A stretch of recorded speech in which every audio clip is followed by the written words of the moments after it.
Hey, deserving listeners, last resort, 90 Day Fiancé. Let's check it out. I didn't do it either. I mean, I'm curious to see what you have to say. I mean, we could talk about it right now. Like, Okay. You start. you're boring. Wow. Yeah, wow. What?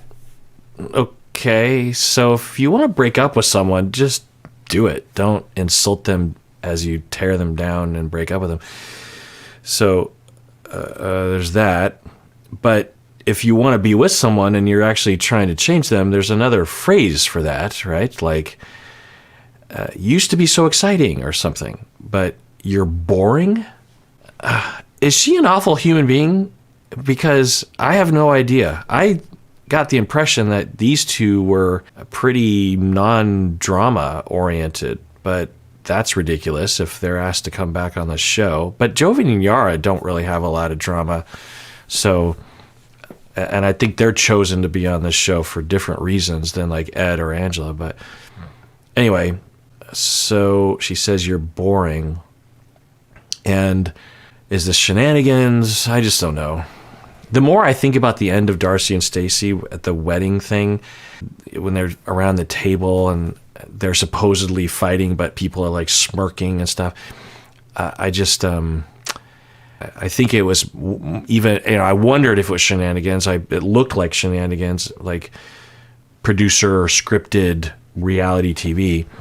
So when it comes to 90 Day Fiancé, I'm just like, I don't know. What are we looking at? His reactions would be hard to manufacture, though. So if there is shenanigans here, she's alone and isn't including him.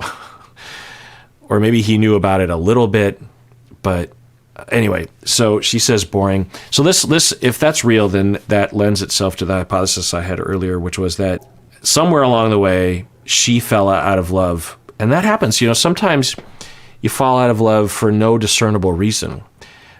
It's not typical that happens, but it does, especially when there's a change, like they transition from a long-distance relationship to him living there. So maybe that was the beginning of the end for her. That happens. There's nothing wrong with that.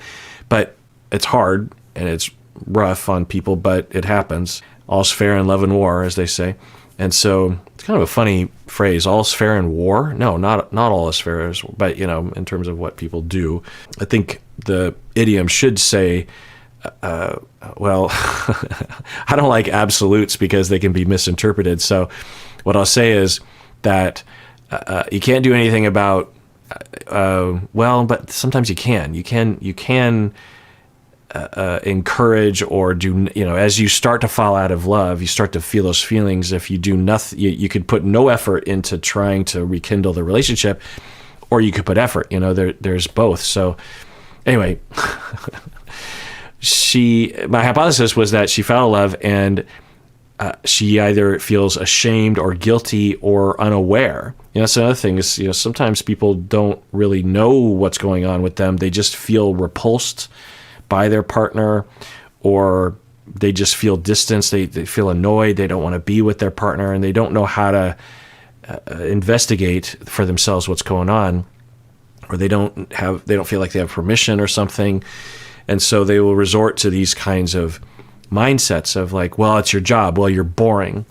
And maybe he is. Maybe he is a terribly boring person, but if you had half of a heart, you wouldn't word it like that, right? So, okay. So they're breaking up, right? That's what's happening? Dr. Reba told us we needed to talk about our turn-ons and our turn-offs. So I told him, we're here to talk about the truth. That was my truth. So she thinks she's talking about turn-ons and turn-offs, which is in line with the job thing. Because she said earlier, I had lust for you because you had this exciting job, and now that you moved down to be with me, you don't have that anymore. Also, there's another factor that they might live in rural Georgia or something, and it might be hard to find a job in his industry. I don't know. Anyway, so she's saying it's a turnoff. Well, then phrase it that way.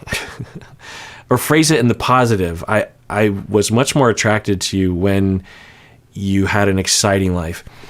That would be weird, though, to me, because like with my wife and my attraction to her, if somehow, for whatever reason, she went through a slump in career or something, and I would just have no attraction to her, and I wouldn't care about her feelings, I wouldn't want to be with her.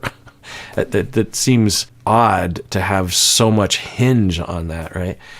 I mean, each to their own, and like I was saying earlier, love is love. What are you going to do? Yeah. It's not supposed to be me. It's supposed to be about you. I understand that, but I feel like you're boring when it comes to sex. Okay. There's another way to phrase that, potentially. If you're trying to actually build a relationship, I would like it when it, like that one time you did that, I want more of that. Or I would like us to do this. Not just attacking someone, name calling. You're boring.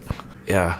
She, maybe I'll know this, and I was asking earlier, is she a horrible human being? It's pointing in that direction. I'd be surprised if she, I don't know. But, yeah. It's pretty awful. Pretty awful. And I told you I wanted to explore. We went to the toy store. I tried to show you things, and I need to understand why you didn't just take charge with that. Okay, so we're getting a little bit more detail that might justify the vibe that she's trying to get at. Okay, and maybe there's some understandableness to that. Maybe he's depressed. A lot of things are circling around something going on for him, but she's saying, I've been trying to get our sex life off the ground. Okay.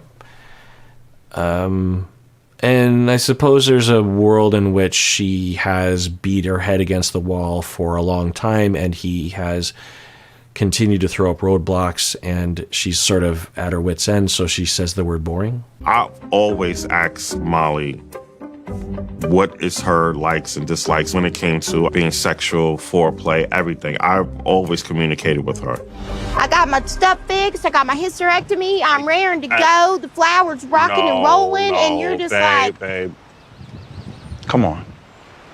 After Kelly moved to Georgia, Okay, so she had a hysterectomy, and he is refuting that. He has a lot of, I mean, he's not refuting that she had a hysterectomy, but she is claiming that she is completely available and wanting to do it, and he doesn't, and he's like, no. A lot of her accusations, at least from his perspective, he keeps saying like, that's not, and he will frequently have this phrase of like, she's lying, and what do you, and he even said to her the previous night, like, be real. What are you doing?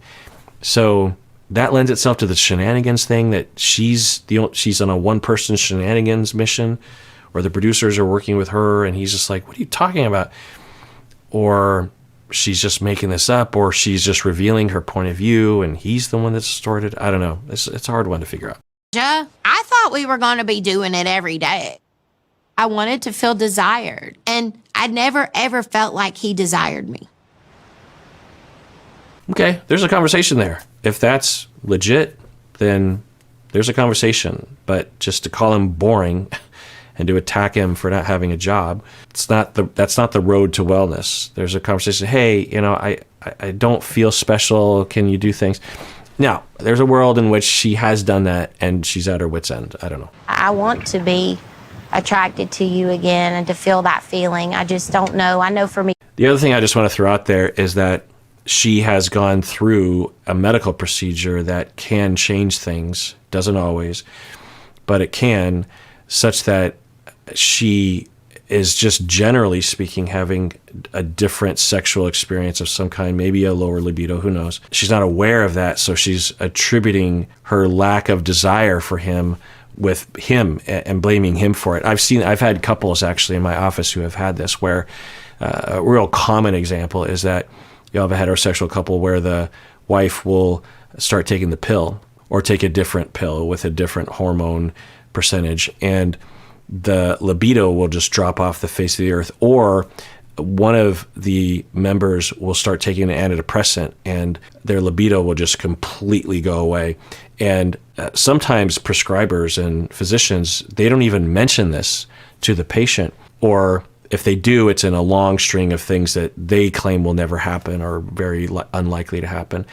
And there's no follow-up. There's no, maybe we should adjust, because there are things you can do. I'm not a physician, but I've observed colleagues of mine will adjust the hormone levels or pull it back a little bit, try a different antidepressant, try to weigh the balance of like, okay, well, we're seeing some symptom reduction in your depression, which is good, but the medication has completely killed your entire sex life. For some people, it's not even like a libido thing. It's like physically, there's no chance that sex is going to happen. And sometimes it's worth it. And there are things that you can do, and maybe it's just temporary, the med or something. But and there are a lot of other things that will interfere for people of all genders. Lots of medications, lifestyle, mood. There's a lot of things. Depression itself can take away libido. So anyway, we'll have couples where the example that comes to my head is the wife goes on the pill, and her libido goes away, and no one told her that it might happen, or it just was a long list of a lot of side effects that might happen, and she even knows it, but she doesn't attribute the lack of libido to the medication. It can take a while. Sometimes it doesn't take much time at all. But anyway, point is we were working on that. And then at some point she did get a different medication. And after a few weeks, her libido just completely came back, like bigger than before. And it had nothing to do with what we were doing in therapy, and it had everything to do with the medication. But when her libido was gone, she was absolutely convinced it was all her husband's fault. When she changed the medication and libido came back, There's a lot of things that have to be resolved. It's not just about the sex. You do not want to talk about past relationships. You don't want to talk about things that upset you. You don't want to talk about your trauma with your career. And until you have closure from that, there's no way we can move forward. Hallelujah. I think we finally heard what the real problem is. Like, that's the first time I've heard her complain where I'm like, oh, okay, I can see that. And I'm guessing he now can say, oh, okay, I can work with that. And it's worded in a much better way, other than you're lazy and you're boring, right? So now behind that series of statements, I'm guessing, is a very complex story, but at least as a topic sentence, that makes way more sense. Okay. I'm glad she was able to say that. Can y'all give me a second? Yeah. Just need a second. Yeah. Okay. So I'm going to take a guess and say that, and she even mentioned, right, trauma around his career. I'm guessing he's struggling in a very significant way. There's also a possibility that they had agreed before coming on the show that they weren't going to talk about this, and she just did. And now he's like, I don't want to talk about this in front of the TV cameras. She keeps attacking me, and I'm like, God damn, bro. I can't take that. Okay, so he says that, which points in the direction that he still thinks like, what is she talking about? Yeah. So yeah, maybe when she said that, it was just a nicer way of criticizing him unfairly. I don't know. I'm still confused. It doesn't look shenanigansy, at least from his end, though, because I think it's clear he's just like, because we're only hearing him, which I think indicates that he says, I don't want the cameras on me right now. And they're still recording him because he still has a lapel mic. So yeah, I don't know. I guess I'm back to being confused. Molly never respected my job. Molly was never understanding of what I was dealing with. I dealt with a lot of high pressure cases, and the environment was just not good, period. But she's using my career as a scapegoat instead of taking accountability of her actions. Oh, okay. So she was just elaborating a little bit on what he perceives to be an unfair attack. She's like, you were traumatized by your previous job. There was high pressure, and you need to overcome that so you can get back to that high pressure lifestyle, because that's what I want you to do. Okay, well, let's adjourn there. And everyone, please take care of yourself, because you deserve it. You really, really do.